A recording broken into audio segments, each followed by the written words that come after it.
JoJo's Bizarre Adventure is undoubtedly one of the greatest anime or manga series of all time, written by one of the best writers of all time, Hirohiko Araki sensei, which started the amazing trend of changing protagonists in different seasons of the same anime as well as killing the main character. Currently, there are 8 parts in all of JoJo's Bizarre Adventure that are out, and the 9th part is ongoing. All of them are absolute bangers, and I truly love each one of them because they are just so good. And today, we are going to be ranking all of JoJo's Bizarre Adventures parts except for part 9 because I haven't read that, from the worst to best. Hello there JoJo-heads, it is me, your classic Indian scammer, back again, and today I will be telling you guys what are the best and worst parts of JoJo's Bizarre Adventure. Now, real quick as always, this list is completely subjective, which means I am ranking these parts in the way I like them. If you love Stardust Crusaders the most and I did not put it on number 1, then I am sorry. I will try to be as fair as possible, taking into consideration the plot, characters and world building while ranking all of these, but there will be a little bias. And also, I'm sorry to say this, but YouTube tells me that really less % of you guys are subscribed, so I would love it if you guys consider subscribing. It means a lot to me and it helps me understand what type of videos you guys enjoy. Now, without wasting any more time, let's talk about what is the best JoJo's part of all time. Starting on number 8, we have JoJo's part 6, Stone Ocean. Now, before you come calling me a sexist, listen to my thoughts and arguments first. We all have seen part 6, we all love it, it's amazing, but none of us claim that it is the best. Also, I'll say that part 6 has one of the best antagonists, not just from JoJo's, but just of all time.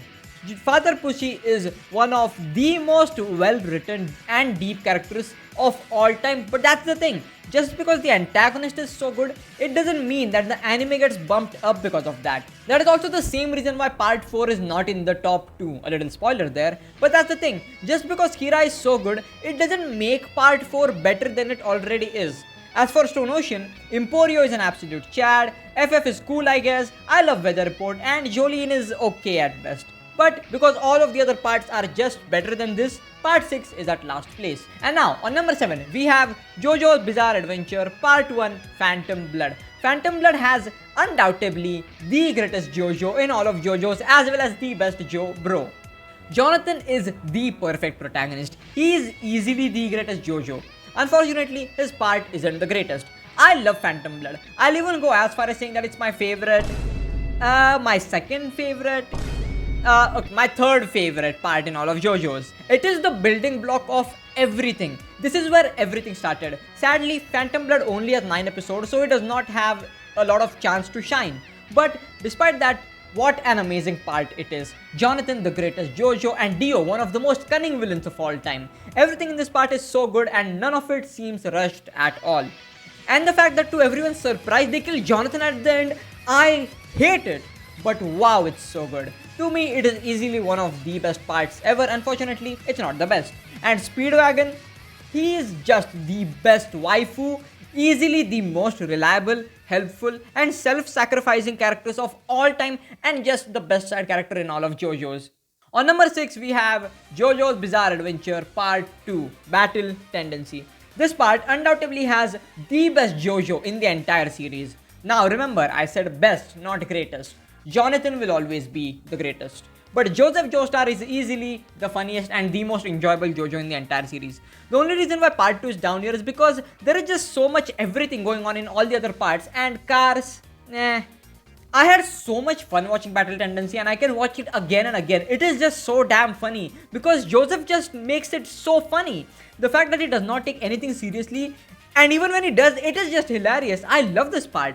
Definitely one of the greatest parts written by Araki sensei, but because it was so early, and personally, I find Cars a little lackluster, part 2 is like at number 6. Also, the Pillar Men theme. God, it is so good. It is easily the best antagonist theme in all of JoJo's. Absolutely a peak part, but can't quite compete where the other parts stand.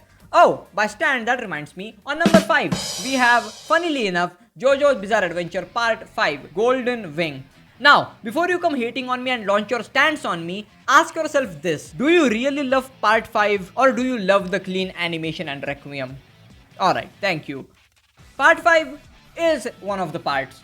Personally, I don't really like it too much because it's just all over the place and it also seems so over the top and rushed.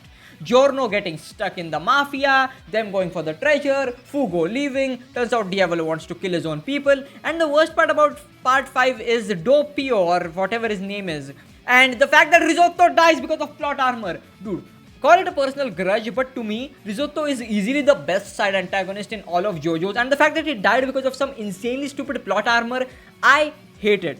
The only reason why this part isn't at last is because, well, overall it's just better, and also because Requiem is so damn cool. I love that scene. Great part, but I don't really like the fact that Risotto was dead. One thing that super redeems this part is probably the best theme in all of JoJo's, Il Vento d'Oro, I think that's how you pronounce it, Giorno's theme. It's a masterpiece and even non-JoJo viewers love it.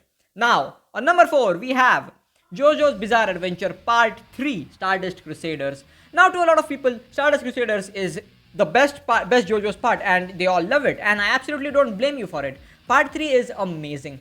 I love it. Love Jotaro, love Joseph, Kakyuin, Avdol, Polnareff, Dio, Whole Horse, everyone is just too good. But it's just so damn long. My friend Rush, he is the biggest JoJo fan I have ever seen. That guy knows everything, and even he agrees that part 3 is, the first part of part 3 is absolutely boring. All the travel from here to there, just random stands, pointless fights. It's just a big waste of time, and personally, I find it super boring and it's just like One Piece, never ending. The second half of it is great though. So is the same type of stand as Star Platinum. Are you approaching me? It's me, Dio. And it's just such a good part. Unfortunately, the first half is not that good. And the same issue is also with our number 3 anime, or like number 3 part. Now we are getting into the big guns. On number 3, we have JoJo's Bizarre Adventure Part 4, Diamond is Unbreakable. Now at first, I was contemplating whether to put Part 4 above Part 3 or not, but I ended up doing so. Here's my reasoning. Kira is objectively a better antagonist than Dio in any aspect by like 100 folds, except for his voice. His wickedness is better, he is smarter, he just wants to live a peaceful life. My man does not have a foot fetish, he is so damn cool, and they needed 6 people to kill Kira, and he was just alone. I think it was 6. He is just too good of a villain. And yeah, the first half of this part as well is like super slow and boring and slice of lifey. Still, despite that, this part is very enjoyable. And the opening, oof. One of the most underrated openings is my second favorite opening in all of JoJo's. Chase is one of the best openings of all time, and to some, even the best opening of all time. I personally love it, and god damn, it's so good. I am addicted to it. Plus, Josuke's theme is also really good, where it goes like tang tang tang tang tang tang tang tang. Anyways, sure, the first half of this part is really slow and boring, but Kira Yoshikage is just too good, and it's safe to say that Kira was the first one to use Requiem. Also, the only reason why he lost was because it was super unfair and the heroes had insane plot armor. I also love the side characters like Okuyasu, the dumb destructor, Koichi, the reliable guy, Rohan, the artist, I guess, and the girl who died and who confronted Rohan. Such a good part. As for number 2, we are getting in our number 2. Both of these parts have not been animated yet. On number 2, the second best part in all of JoJo's is JoJo's Bizarre Adventure Part 8, JoJo-Leon. I recently started reading this part and I haven't finished it yet, but oh my god, it is so damn good. A lot of you people might not know what the plot of part 8 is, so I won't spoil it, but let me tell you one thing. Probably the best antagonist in all of JoJo's is back, and this time, he's a good guy. Kira Yoshikage. This part is set in a different main universe, which is different from the ones which was reset in part 6. Our main character, Josuke Higashikata, has 4 balls. That's all I'll say. If that does not convince you, nothing else will.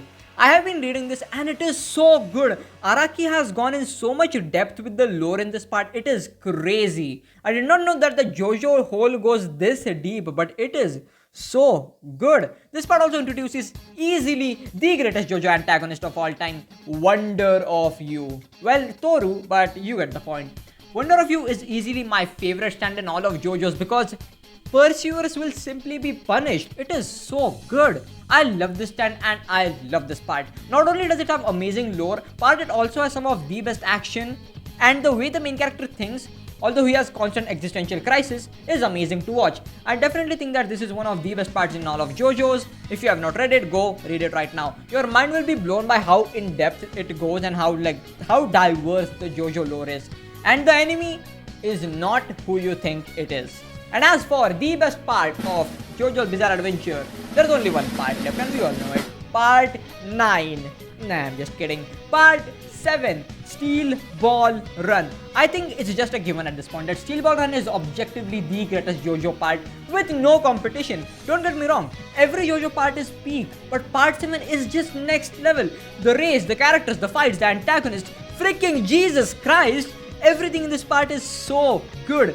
Plus, Johnny Joestar is just the next Jonathan, which I kind of disagree with, but I mean, like, he's objectively the next Jonathan of this universe, but no one can match the gentlemanliness of Jonathan Joestar. So, but because he is canonically the next Jonathan, it is amazing. Truly one of the best, like, anime parts of all time and easily the best JoJo's part. I will say, Gyro pretty much carried the first half of part 7 until Johnny's tusk evolved, and even then, without Gyro's teaching, Johnny could do nothing. Funny Valentine also is such an amazing antagonist. His speeches were so good and his propaganda, make America great again, it is so damn funny and good. Every time he said something, it was so cool, and his brain as well as his power and the way he used them was amazing. The fights in this part are absolute peak. When Valentine gets the corpse's favor and Tusk opens the light, oh my god, I love that scene. That is easily one of the greatest scenes I have seen in any story. And then Diego comes back with Zawardo. Everything in this part is just so well done. Plus my boy Sheriff with his robe stand, and the goat Blackmore with his Catch the Rainbow stand, who has such a pure heart that he could feel the presence of Jesus Joestar. Such good character writing. Steel Ball Run is in fact without a doubt the best JoJo's part out of all of them, and I cannot wait for it to get animated. And ladies and gentlemen, those are all the JoJo's Bizarre Adventures part ranked. If you have any issue with my rating, let me know in the comments, and you can flip part 3 and part 4 according to your preference.